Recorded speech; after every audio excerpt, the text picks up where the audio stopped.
I noticed Sassy has been sitting a lot lately. Turns out she has a bumblefoot. It's a staphylococcus infection that needs treatment. To start, we soak her in an Epsom salt foot bath. Did you know chickens like music? Their favorite is classical music.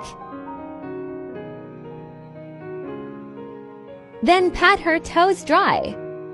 Wear gloves as we are dealing with staph infection that is contagious to human. Spray with Vetricin. Remove bumblefoot scab as much as you can.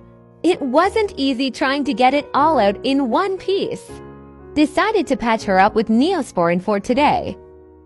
I will watch how she does and see if we need an excision. More updates to come. Good job, Sassy. What the hell is this? Get it off! Get it off of me!